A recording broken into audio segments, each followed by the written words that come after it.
Qu'est-ce qui ne va pas au Conseil général de Martinique? Alors, cette question il est très difficile d'apporter en quelques mots une réponse. Je suis obligé pour vous dire ce qui ne va pas de faire un petit retour en arrière. D'abord pour vous dire que nous avons perdu la présidence du Conseil général à une voix près. Une voix près. Et que depuis la mise en place de la nouvelle gouvernance, à ce jour, nous n'avons pas senti de changement. Dans le bon sens, on s'entend.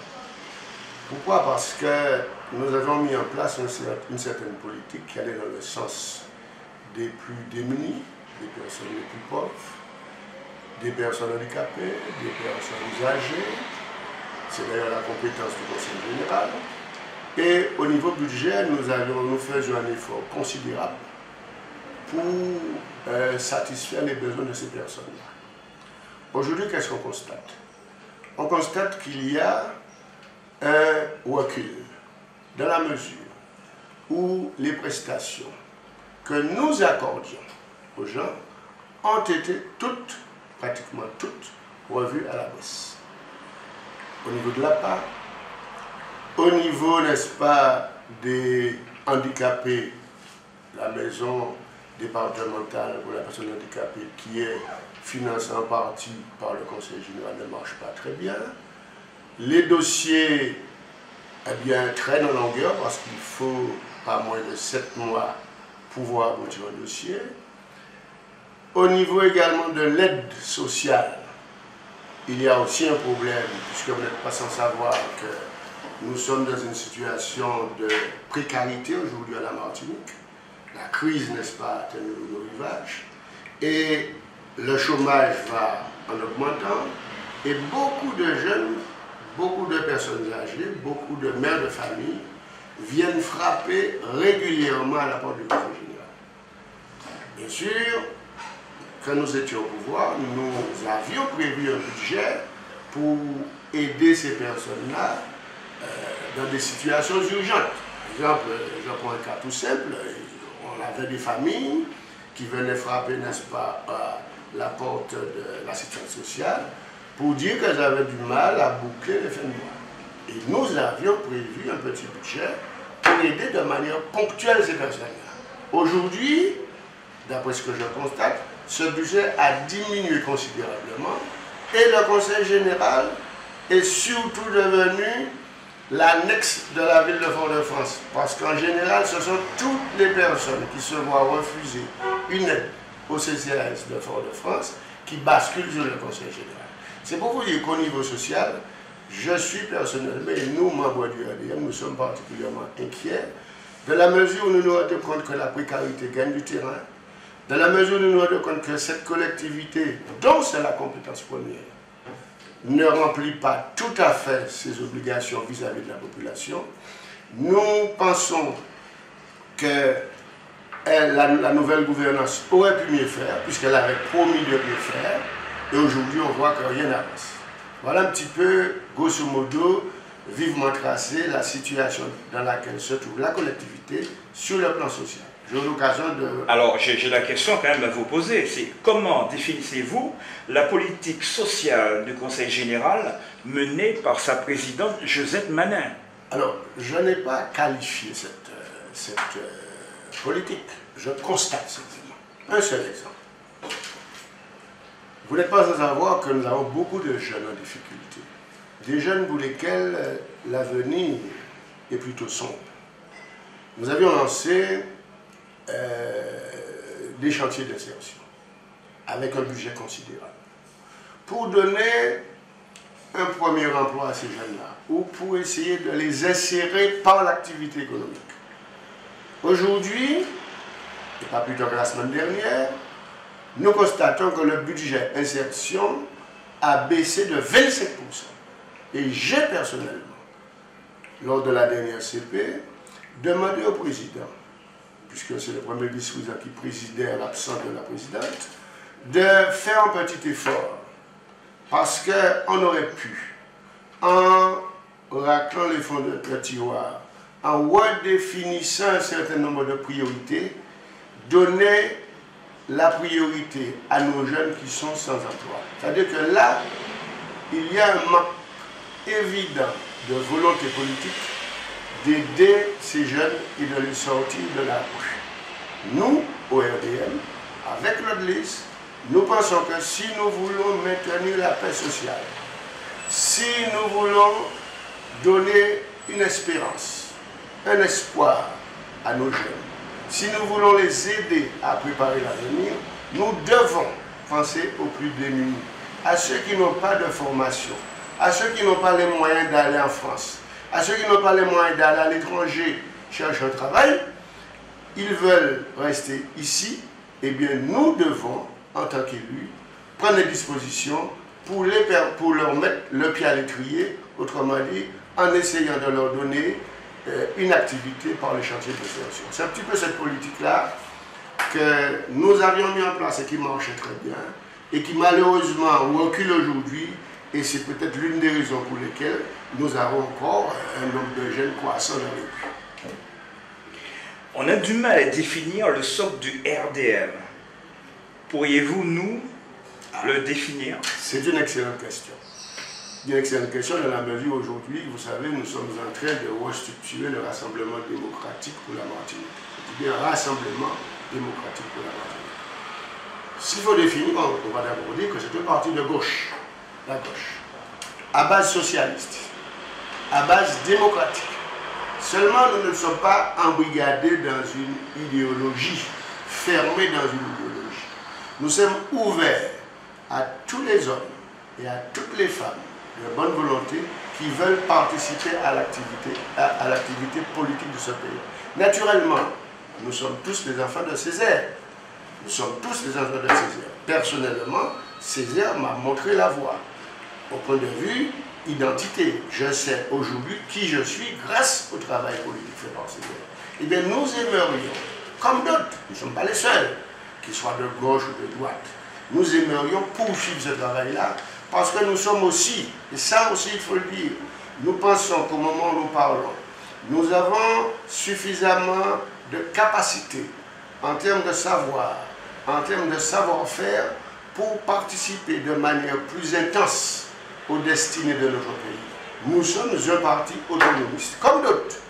Mais nous ne sommes pas les autonomistes de la troisième voie. Et lorsqu'on nous propose, n'est-ce pas, de choisir l'article 74, nous avons joué le jeu à fond, parce que nous pensons que c'était là une occasion pour nous Martiniquais de gérer nos propres affaires avec nos Martiniquais, autrement dit les hommes formés, les gens que nous avons formés à la fois ici, à l'Université de la Guyane, ceux qui sont allés se former à l'extérieur et qui ne demandent qu'à revenir dans leur pays.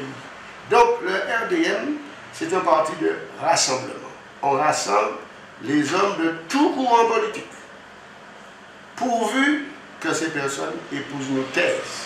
Autonomie, démocratie, respect de l'autre, tolérance, tout ce que vous voulez, toutes les thèses humanistes, mais toujours est-il que nous entendons jouer avec notre liste, notre secrétaire général, un rôle considérable dans la politique de la Martinique. Pour la bonne raison que, vous n'êtes pas sans savoir, vous allez certainement me poser la question, l'avenir, les échéances qui arrivent là, les échéances pour la collectivité unique, seront l'occasion pour nous de marquer nos différences par rapport à tous les partis qui ont fait du zonzolage à propos de 74, de tous ceux qui ont promis la fameuse troisième voie, qui est une voie sans issue, puisque ça n'aboutit à rien, ni sur le plan évolution institutionnelle, ni sur le plan politique, encore moins sur le plan économique de notre pays. Les mêmes personnes qui parlaient de troisième voie sont aujourd'hui les mêmes qui font des pieds et des mains au niveau du ministre des Outre-mer, M. Victor Léonel, pour retarder la date de mise en place de la collectivité unique. On nous avait promis, sous Sarkozy, 2012, on nous a dit 2014. Aujourd'hui, il y en a qui font du lobbying à Paris pour que ça soit 2015 ou 2016. Alors moi je dis, et le RDM avec moi, qu'à un moment donné, il faut respecter les Martiniquais. Il faut respecter le vote des Martiniquais. Les Martiniquais, en 2010, ont choisi à mon grand regret, l'article 73, alors qu'aujourd'hui, dans la population, les demandes que nous présentent les gens relèvent de l'article 74. Le plus bel exemple que nous ayons, c'est ces jeunes professeurs de lycée et de collège qui ont été affectés en France. Dans notre projet pour ce pays, nous avions dit vivre et travailler au pays. C'est-à-dire qu'à compétence égale, nous demandions que nos jeunes formés, que les gens qui réussissent au concours, travaillent d'abord à la Martinique. Eh bien, aujourd'hui, qu'est-ce qui se passe? Il y en a qui, après l'intervention du président Marie-Jeanne à l'Assemblée nationale, après qu'il ait mis la pression sur le ministre de l'Éducation nationale, on a pu en garder quelques-uns ici. Malheureusement, les autres, puisqu'ils ont passé un concours national, ont dû repartir de l'Hexagone. Mais je ne désespère pas, je pense qu'un jour nous parviendrons à faire travailler nos jeunes formés chez nous. Quels sont les axes qu'il faudrait mettre l'accent pour un meilleur développement de la Martinique? Bien, alors s'agissant du développement de la Martinique, il ne s'agit pas de raconter n'importe quoi. Développer un pays suppose un certain nombre de paramètres. Il faut maîtriser un certain nombre de leviers. Et quand j'entends des élus, notamment ceux de Plateau-Roi, dire pendant une campagne électorale qu'ils vont créer 5000 emplois, moi je dis tout simplement. Et là je le dis pour que les gens qui m'écoutent, qui regardent la télé comprennent. Mesdames et messieurs, les élus ne créent pas directement les emplois. Les élus sont des facilitateurs. Autrement dit, ce sont des gens qui doivent créer les conditions du développement économique. Et lorsqu'un élu dit à une population qu'il va créer 5000 emplois, eh bien je crois que là, c'est tromper les gens. Ce même élu m'aurait dit qu'il fera tout ce qu'il faut pour définir un cadre, pour permettre aux entreprises de s'installer. Et ce sont ces entreprises-là qui vont créer les emplois. Je dis banco. Qu'est-ce qui manque le plus dans notre pays? Eh bien, mesdames et messieurs, il nous manque d'abord les capitaux. Nous avons des porteurs de projets, des hommes, des femmes, des jeunes, ayant atteint un niveau de développement important, ayant des idées qui me reconnaissent. Mais il leur manque le niveau, c'est-à-dire l'argent. Et où prend-on l'argent? Dans les banques. Nous n'avons pas, au moment où je vous parle, dans notre pays, une banque de développement. Nous avons plusieurs banques, mais chaque banque fait sa politique. Chaque banque récolte l'épargne des Martiniquais, épargne qui est noyée dans la masse des épargnants français. Mais cet argent martiniquais n'est pas utilisé, n'est-ce pas, au service des Martiniquais. Donc la priorité des priorités, selon moi, parce que c'est un sujet que nous débattons au Rassemblement démocratique pour la Martinique de l'RDM, serait la création d'une banque de développement qui permettrait à chaque petit porteur de projet de pouvoir financer son opération, autrement dit son entreprise. Lorsque nous étions aux affaires au Conseil général avec Claude Lise, nous financions la DIE, Association de droit et initiative économique. C'est quoi? C'est une structure nationale qui finance les micro-projets. Autrement dit, je dis un exemple tout simple, supposons qu'un jeune de mon quartier, il y en a deux ou trois qui ont bénéficié de ça, veulent créer une petite entreprise de jardinage, passer faire le jardin chez les particuliers. Ce jeune a le savoir-faire, mais il n'a pas d'argent pour acheter une dépoussailleuse, pour acheter une tondeuse. La DIE, grâce à l'aide du Conseil général, la DIE, on s'entend bien, parce que par contre, l'agence départementale d'insertion, qui n'existe plus maintenant, qui est intégrée à un service du Conseil général. La DIE avance ou fait un prêt à ce jeune, 3 000, 6 000 euros, en fonction de l'ampleur du projet. Et ce jeune-là a une avance de démarrage. Donc il monte son micro-projet. Ce sont des structures comme ça qu'il faut commencer à développer. Autrement dit, si nous voulons développer ce pays, on ne peut le faire qu'avec les Martiniquais à tous les niveaux. Nous avons de plus grosses entreprises, nous avons des moyennes, nous avons des plus petites, et nous avons des jeunes qui aimeraient créer leur propre activité. Donc il faut donner à ces jeunes-là, qui n'ont pas les moyens financiers de monter de grosses entreprises, de créer ne serait-ce qu'un emploi, le leur. Et c'est ça, cette politique-là, que nous comptons remettre en place plus tard, lorsqu'arrivera la collectivité unique, parce que nous ne voulons laisser personne, nous ne voulons laisser aucun Martiniquais sur le bord de la route.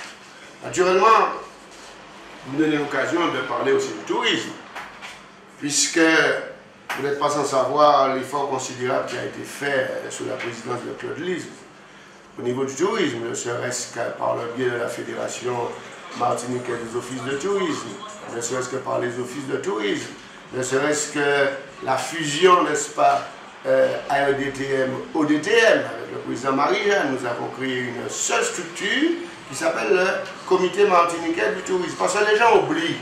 Il y a des gens qui viennent se mettre dans le costume des autres, sans oublier que ce costume a été porté par quelqu'un avant. Le CMT est né de la volonté du président Lise et du président Marie-Jeanne, créer un organisme unique. Nous avons lancé un certain nombre d'opérations. C'est vrai qu'aujourd'hui, l'orientation qui est donnée, n'est-ce pas, au tourisme, ne correspond pas du tout à ce que nous souhaitions. Parce que nous restons persuadés que le tourisme reste un élément du développement économique. Le tourisme tel qu'il est conçu aujourd'hui ne peut pas marcher à la Martinique. Pourquoi? Parce que la crise est là. Elle n'est pas seulement chez nous. Elle est en Europe, elle est au Canada, elle est partout. Donc, vouloir croire que les touristes vont simplement venir ici, à la mer, faire les randonnées, etc., ça ne marche pas. Il faut, dans un premier temps, rebooster les pôles touristiques. Autrement dit, il faut des produits touristiques de qualité, des produits qui peuvent, n'est-ce pas, attirer les gens. Donc il faut trouver un concept. Je donne un exemple tout simple. C'est l'exemple du festival de jazz de la Dominique ou celui-ci. Et bien, chaque année, il y a des gens qui sortent de partout dans le monde, qui viennent à cette Lucie, et croyez-moi, il y a des gens qui vivent pleinement dessus. Deuxième chose concernant le tourisme, il faut que le Martiniquais ait aussi l'impression qu'il peut vivre du tourisme. La dame qui vend un chocolat de pistache là, ou ses cacahuètes le long de la route, eh bien il faut, si on ne lui dit pas qu'un touriste peut acheter, qu'elle peut faire de l'argent en recevant le touriste, eh bien elle ne va jamais comprendre. Elle sera persuadée que le tourisme c'est l'affaire des grands hôtels, des grandes structures. Donc je suis pour un tourisme de masse qui permet à chacun de trouver sa part. Pourriez-vous célébrer un mariage de deux personnes du même sexe? Voilà une question quelque peu, disons, embarrassante, surtout en Martinique, parce que comme vous le savez, nous sommes ici, plus qu'ailleurs, de culture judéo-chrétienne, et nous comprenons très mal que des individus du même sexe puissent à un moment donné de leur vie éprouver le besoin de s'unir devant M. le maire. Bon, ma position en tant que le PAX existait, c'est le gouvernement socialiste qui l'a mis en place, cela ne me gênait nullement parce que chacun est libre de ses choix. Bon, maintenant que ces deux personnes de même sexe décident de s'unir devant le maire, ça pose un problème d'abord moral pour les chrétiens, pour tous ceux qui sont de culture, j'aurais pas de judéo-chrétienne ou même d'autres. Mais il est certain qu'on ne peut pas non plus de notre côté arrêter l'évolution de la société. Nous sommes dans un monde en plein bouleversement. Un monde dont les fondements même, dont les fondations sont en train de bouger, de se transformer. L'autorité morale est en train également de s'effriter. Même la notion de bien et de mal s'effrite. L'éducation elle-même a du mal, n'est-ce pas, l'éducation nationale en ce temps, a du mal à garder le cap, autrement dit, formater nos enfants selon un certain modèle. Aujourd'hui, si la loi est votée, je vois mal comment un maire peut ne pas l'appliquer. Alors c'est une loi. Il est certain que si le maire ou les adjoints, qui sont aussi officiers d'état civil, refusent de célébrer un mariage fut-il homosexuel, eh bien s'expose à des sanctions. Ça c'est une chose. Moi, si vous me posez la question directement, ce serait un petit peu difficile pour moi. Mais vous savez, en politique, il faut avoir le courage de ses choix. J'ai choisi de faire de la politique. J'ai choisi, n'est-ce pas, d'appliquer les lois de notre pays. Je suis le premier à me réjouir que nous vivons, que la France soit un pays démocratique. Si les députés, les sénateurs, ceux qui font la loi, décident que ce sera ainsi, eh bien, un élu, tel qu'il soit, aura du mal à ne pas appliquer la loi. Parce que, je suppose, je ne sais pas ce qu'il y a comme sanction, mais je vois mal un couple, vivant au Robert par exemple, qui veut se marier. Le maire, je ne connais pas sa position, ou un adjoint peut dire qu'il ne veut pas, donc passera à l'adjoint suivant, celui qui est sur la liste, puisque nous sommes tous, de par notre fonction d'adjoint, officier d'état civil. Mais moi, je ferai ce que dira la loi. Monsieur l'adjoint du Robert, quels sont les grands projets de la commune? Ah, c'est une bonne question et vous me donnez l'occasion de rappeler un petit peu tout ce que nous avons déjà fait, tout ce que nous comptons faire. Tout ce que nous comptons faire. C'est-à-dire que lorsque nous avons été élus avec Alfred Montieu, n'est-ce pas, à la tête de notre collectivité, nous avions un mot d'ordre. Unissons-nous pour faire progresser le Robert. C'est-à-dire que le Robert a cumulé un certain nombre de retards structurels. Et il nous fallait donc mettre en place un programme de rattrapage. Quel est le premier domaine qu'il fallait rattraper? Vous savez l'importance que nous accordons à la formation des hommes. Eh bien, le premier domaine auquel on s'est attaqué réellement, c'est l'école, les écoles primaires. Nous, le Robert, de Duchesne à Verpré, en passant par le bourg, et à une ceinture d'écoles primaires. Nous venons d'en construire une à Moulin-à-Vent, une école maternelle. Nous en avons une autre que nous allons construire prochainement à côté. Nos écoles maternelles et primaires sont équipées en matériel informatique. Nous essayons d'installer nos enfants dans des conditions de confort convenables. Et ça a été, c'est notre première priorité, l'éducation. La deuxième priorité reste le logement. Et à ce propos, nous avons fait un effort considérable en termes de logements sociaux. Vous savez qu'aujourd'hui, la loi sanctionne les maires qui n'atteignent pas, qui ne réalisent pas un certain pourcentage de logements sociaux. Nous, Robert, nous avons mis des terrains à la disposition des sociétés d'HLM et les logements se construisent. Si vous allez du côté d'Océanie sur Robert, pour ne pas citer le nom de ce supermarché, vous voyez que là, il y a encore une opération qui est en cours. Sur Pointe-Lèche, Pointe-Savane, nous avons aussi des opérations d'aménagement qui sont en cours par le biais de cette page géométrique. Sur la Rive Noire, des opérations également. Ajoutez à cela une démarche en termes de logement, comment dire, bon Dieu, pour aider les gens à rester dans leur environnement naturel. C'est-à-dire que nous avons récemment encore modifié le PLU pour permettre, parce que vous savez, le Robert est d'abord une commune rurale, une grosse commune rurale de 24 000 habitants, avec un noyau central, le bourg du Robert, mais tout autour, c'est la campagne. Campagne qu'il faut quand même équiper, qu'il faut aménager en route, en électricité, en eau, en téléphone, etc. Et puis notre volonté, puisque nous n'avons pas l'ambition, n'est-ce pas, de créer des ghettos, autrement dit, faire que les gens restent dans des bars, dans des HLM, nous faisons toutes les forces, c'est possible, des déclassements de terrain pour permettre aux gens de construire, de modifier leurs petites parcelles pour permettre aux autres d'avoir un logement décent. Enfin, école, logement, travail, activité économique. Comme vous le savez, nous sommes tournés vers la mer. Nous sommes tournés vers la mer et la principale activité, n'est-ce pas, des gens des communes côtières, c'est la pêche.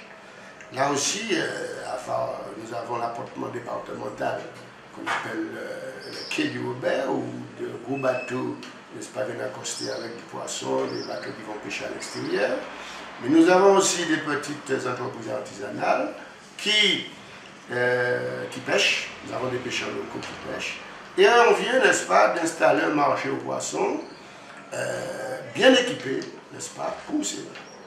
Ensuite, le marché du Robert vient d'être retapé et nous avons installé à l'intérieur du marché, bien sûr, des vendeurs traditionnels, mais également des boutiques, des magasins, des boucheries. Sur le plan, disons, de la production, le parc de la Semer a été réactivé avec des entreprises nouvelles qui créent donc des emplois et il y a sous ce site un certain dynamisme. Au niveau de l'agriculture, la commune a fait l'acquisition de plus de 5 hectares de terres agricoles qui ont été mises à la disposition des agriculteurs par des baux que nous venons de signer il y a quelque temps. Ces jeunes-là, ces agriculteurs-là produisent de la banane, des cultures maraîchères, etc. C'est pour vous dire que le Robert est en train, sur le plan économique, de prendre un nouvel essor, sans compter les projets que nous avons dans nos tiroirs, que nous avons déjà sortis, mais qui n'ont pas de la poussière dessus, parce que régulièrement nous travaillons dessus. C'est le fameux Centre caribéen de la mer, à Prête-Melon. C'est également tout ce qui concerne la réparation navale du côté de Renoir, l'ancienne usine du Robert. Autant d'activités qui permettent, n'est-ce pas, de créer de l'emploi sur place. Et je dois dire aussi, si des investisseurs m'écoutent, que nous sommes à la recherche de porteurs de projets, parce que je répète que l'élu ne crée pas directement des emplois, il crée les conditions du développement économique. C'est-à-dire qu'il met à la disposition des porteurs de projets des infrastructures, des structures pour leur permettre de développer leur activité. C'est dans cet esprit d'ailleurs que la municipalité a acheté la friche industrielle de la Semer et les locaux qui sont loués ou vendus à des jeunes à des gens, on dit jeunes, mais il y a aussi des moins jeunes, qui s'installent et qui maintiennent l'activité sur le Robert. C'est pour vous dire qu'au Robert, ça bouge. Le Robert est une commune c'est la 3e commune de l'île, n'est-ce pas, de par sa population. C'est une commune qui est en plein développement. C'est une commune où il fait bon vivre. Où aussi nous lançons une opération de gîte. Nous avons souhaité aussi que le touriste, parce que nous n'avons pas encore d'hôtel, nous n'avons pas d'hôtel chez nous, le touriste vienne dans les gîtes robertains. Et là, on a quelques gîtes que nous encourageons les propriétaires, n'est-ce pas, à les mettre aux normes avec la région qui avait à l'époque de Marie une politique plus claire dans ce domaine-là. Malheureusement aujourd'hui, l'orientation qui est choisie n'est pas d'aller, n'est-ce pas, vers ces petites structures-là qui font vivre des gens. Parce que le propriétaire du gîte, le plus souvent, est une personne d'un certain âge qui, lorsque ses enfants étaient jeunes, avait une grande maison. Les enfants maintenant sont partis, et bien ces gens-là, pour payer leurs impôts, parce que vous savez que les retraites ne sont pas énormes, pour payer leurs impôts, sont obligés de faire soit des chambres d'hôtes ou bien des gîtes. Alors ça pour vous dire en un mot que le Robert se porte bien. J'espère simplement que nous continuons dans l'unité, la fraternité, ce travail de développement que nous avons choisi de faire, parce que c'est la promesse que nous avons faite, n'est-ce pas, aux Robertains lorsqu'ils nous ont portés au pouvoir. La popularité de Chantal Maignan, conseillère régionale, est de plus en plus grandissante au Robert. Quelle est votre analyse? Vous me posez une question difficile, ce qui fait que je suis obligé de porter, n'est-ce pas, un jugement de valeur. sur ma concurrente malheureuse cantonale, et sur elle est conseillère municipale, il faut le dire, hein, puisqu'elle est dans l'opposition. Alors s'il faut que je dise deux mots de cette dame, puisque vous m'interrogez, je ne pratique jamais la langue de bois. C'est une jeune verbrienne comme moi, ayant une certaine compétence, je le reconnais, puisqu'elle est maître de conférence, n'est-ce pas, à l'université de la Martinique, qui, à mon avis, peut, sur le plan universitaire, constituer un modèle pour nos jeunes. Parce qu'il est toujours bon dans une commune d'avoir des référents. Il est tout à fait normal que nos jeunes la prennent comme modèle de personnes ayant réussi sur le plan intellectuel et sur le plan des études. Sur le plan personnel, c'est une jeune dame, une amie, je vais dire amie, que je connais de longue date, puisque nous sommes tous les deux verbriens, pour laquelle j'ai beaucoup d'estime et de considération. Seulement sur le plan politique, je crois qu'il y a là quelques petits errements que personnellement je condamne, si vous me posez la question. Cette dame avait été à un moment donné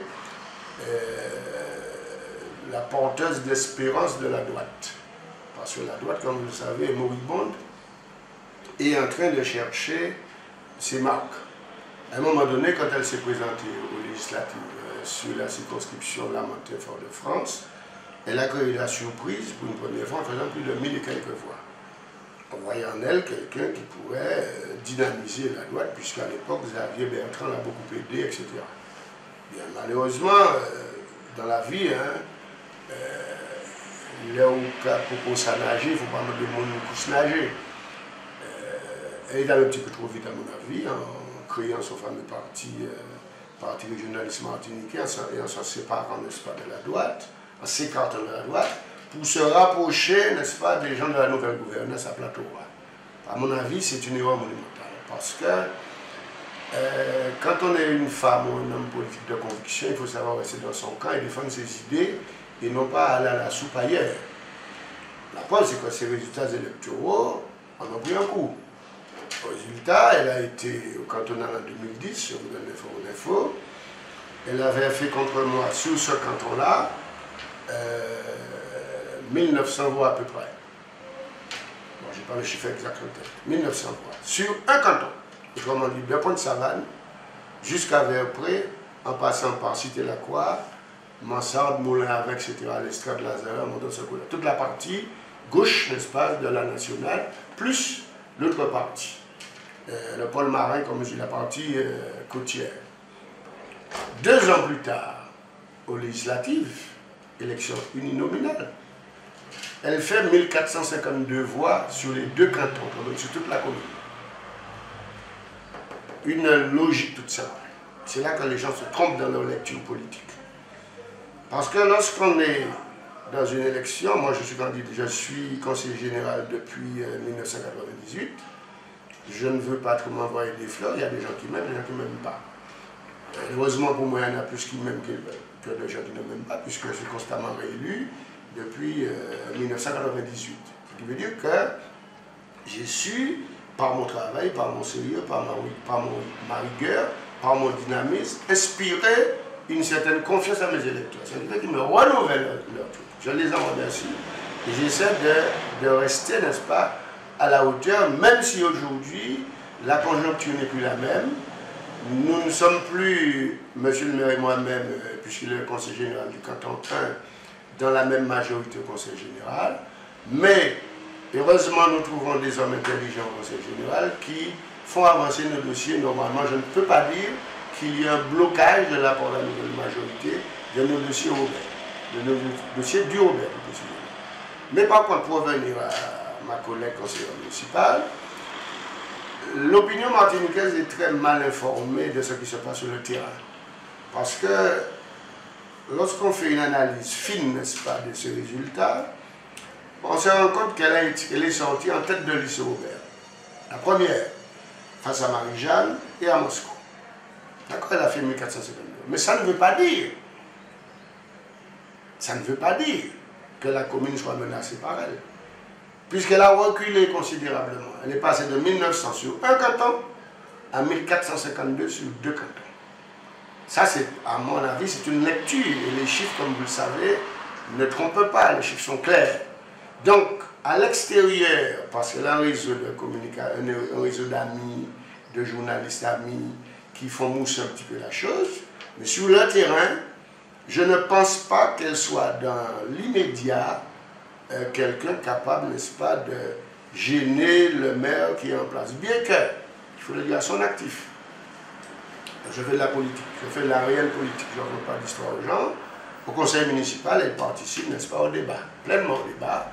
Et vous savez que dans une municipalité ou dans une collectivité telle qu'elle soit, quand l'opposition n'est pas amorphe, quand l'opposition bouge, quand l'opposition participe à sa manière, autrement dit, quand l'opposition est dans son rôle, c'est tout le monde qui gagne. Parce que l'objectif, c'est de travailler pour satisfaire les besoins de la population qui nous a élus, mais qui l'a élu aussi. Donc, elle participe aussi, il faut le dire, par ses interventions au conseil municipal, au travail que nous faisons. Elle peut, le seul petit problème, à mon avis, de ce que vous me demandez mon avis, c'est que je ne pense pas qu'elle pourra se placer à la collectivité unique, parce qu'elle a un micro-parti, à moins, n'est-ce pas, de se mettre sous la coupe de grands partis de gauche, parce qu'à droite, il n'y en a pas. Et là, ce serait trahir ses électeurs. Voilà. Okay. Donc, aucune crainte au municipal de 2014? Non, je ne peux pas dire que c'est une crainte, puisque ce ne sont pas les élus qui votent, qui décident, c'est la population qui décide. Bien sûr. Et je veux dire que si notre population, qui nous connaît, qui nous voit à l'œuvre, nous juge sur nos résultats, je dis bien nous juge sur le travail que nous faisons, sur nos résultats, eh bien, nous ne devrions pas avoir de gros problèmes. Toujours est-il que Vox Populi, Vox Dei, le peuple est souverain. Si la population décide que notre travail ne va pas dans le sens de ce qu'elle souhaite, eh bien là, c'est le peuple qui décide là. Mais toujours est-il que nous, avec Alfred Montieu, nous mouillons notre chemise, nous travaillons pour donner satisfaction, pour créer un cadre de vie agréable à tous les Robertains, qu'ils soient du canton 1 ou qu'ils soient du canton 2. Angela Wner, maire du Marigot, est-il toujours membre du RDM? Oui, alors là, quand vous me posez une question à laquelle il me serait difficile de répondre. Parce que je vous ai dit tout à l'heure que le RDM est un parti de rassemblement. C'est-à-dire que nous acceptons, n'est-ce pas, chez nous, tous les hommes et toutes les femmes de bonne volonté qui veulent participer au développement de notre pays Martinique et qui épousent notre cause. C'est-à-dire Parti socialiste, autonomiste, etc. Bien, il est certain qu'à l'approche de chaque élection, il y a des gens qui sont frileux, il y a des gens qui sont courageux, il y a des gens qui font des calculs électoralistes, il y a des gens qui prennent des options ou des orientations que le plus souvent ils regrettent après l'élection. On a été victime de tout cela pendant les législatives. On a vu des camarades chez nous, je prends l'exemple sur Lucas par exemple, qui, quand on a débattu la question de candidature, ne s'est pas porté candidat, mais qui nous a imposé une candidature sauvage quand l'élection a commencé. Bon, Angela Wner a pris une position un petit peu ambiguë, n'est-ce pas, concernant le Rassemblement démocratique de la Martinique et des positions ambiguës concernant Claude Lise, notamment au sénatorial. À ma connaissance, il y a aussi le maire de Saint-Joseph qui s'est un petit peu éloigné. Il y a beaucoup d'autres maires qui n'ont pas joué le jeu à fond. À ma connaissance, nous continuons fermement à tracer la voie, à tracer le sillon. Avec Claude Lise, nous n'avons la volonté d'écarter personne. Mais il est certain que lorsque nous allons au feu et que nous comptons nos hommes, et lorsque nous voyons qu'il nous manque quelques-uns, il est tout à fait normal que nous nous posions des questions. Il est tout à fait normal également que ces hommes qui ont été défaillants, s'ils veulent revenir vers nous, et bien on n'en y repoussera pas, à condition qu'il signe un nouveau pacte de confiance. Hein? Un nouveau pacte de confiance. Une charte de confiance, et qu'il s'engage à respecter les règles du parti. Parce que le problème que nous avons avec ces maires-là, je l'ai dit lors d'une réunion, n'est-ce pas, au Rassemblement démocratique pour la Martinique ou RDM, tous ces maires qui sont chez nous, qui à un moment donné ont fait la force du parti. C'est-à-dire que Claude Lise avait le vent en poupe, vous savez comment ça se passe, et lorsque vous êtes au pouvoir, vous avez beaucoup d'amis. Une fois que vous avez une difficulté, quand vous rendez de rue, il n'y a plus personne. Bon. Tous ces maires-là étaient des divers gauches, c'est-à-dire des maires qui ne sont pas des hommes de parti. Autrement dit, qui s'appuient uniquement sur leur électorat local. Bon, ces maires-là, c'est tout à fait normal lorsqu'il y a un choix au pays. D'abord, un exemple. Quand il a fallu voter pour Marie-Jeanne ou pour Eugène Larcher dans le sud, beaucoup de gens se sont dit, tiens, j'ai une majorité multicolore, si je choisis de voter RDM, ma majorité ne me suivra pas, en plus, ça risque de créer une division. Résultat, qu'est-ce qu'ils font? Ils restent debout, préservant ainsi leur poste de maire. Bon, ça, c'est un choix personnel. Mais pour moi, ce n'est pas un choix courageux, parce qu'en politique, il faut avoir le courage de ses opinions. Il faut savoir ce que l'on veut. Et c'est ça qui me permet de faire la différence entre ce que j'appelle un politicien et un homme politique. Un politicien, je ne veux insulter personne, comprenez-moi bien, c'est quelqu'un qui ne pense qu'à sa propre élection. Autrement dit, qui fait toutes sortes de combinaisons à gauche, à droite. Ce n'est pas nouveau ici, hein.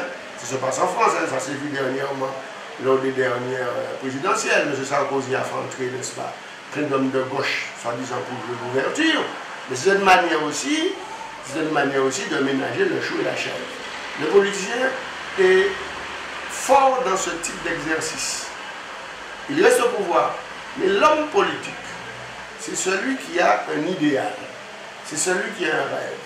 C'est celui qui a une vision de ce qu'il croit être bon pour son pays. C'est celui qui respecte une idéologie. Quand je vous dis que je suis autonomiste, eh bien je vais mourir autonomiste. Parce que je reste persuadé au plus profond de moi-même que c'est par l'autonomie dans l'ensemble français.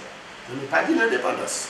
Je dis bien l'autonomie dans l'ensemble français que nous allons pouvoir nous réaliser. Parce que nous sommes à plus de 7000 km de la France, sur le continent. La France continentale, on est là-bas. Nous sommes dans un milieu, dans un environnement caribéen. Vous trouvez normal que nous ne puissions pas aujourd'hui commercer avec ce pays, commercer avec la Caraïbe? On est obligé de passer par la France. Et c'est Sarkozy lui-même qui donne l'exemple de la viande de Guyane, qui doit, pour revenir en Guyane, passer par Rungis. La viande du Brésil, là, qui est produite à 2 pas, n'est-ce pas, de la Guyane, pour revenir en Guyane, doit passer par Rungis, alors qu'il s'agit simplement de prendre un avion et d'atterrir là-bas. Donc il y a des trucs comme des fonctionnements comme ça, que nous, autonomistes, nous pensons que nous pouvons alléger ces fonctionnements-là et permettre à nos populations de se réaliser. Parce que c'est par le travail personnel que l'on se réalise pleinement. Ce n'est pas en attendant que la France envoie des subventions, envoie des aides qu'on va se réaliser, parce que c'est en produisant soi-même, en étant l'acteur de son devenir. Et nous voulons être l'acteur de notre devenir lorsque nous disons que nous sommes des autonomistes dans l'ensemble français. Donc nous restons français, mais il y a des espaces de compétences que nous pourrions avoir qui vont nous permettre, n'est-ce pas, d'être nous-mêmes. C'est ça, la voie du RDM. C'est ça la voie que nous avons fait.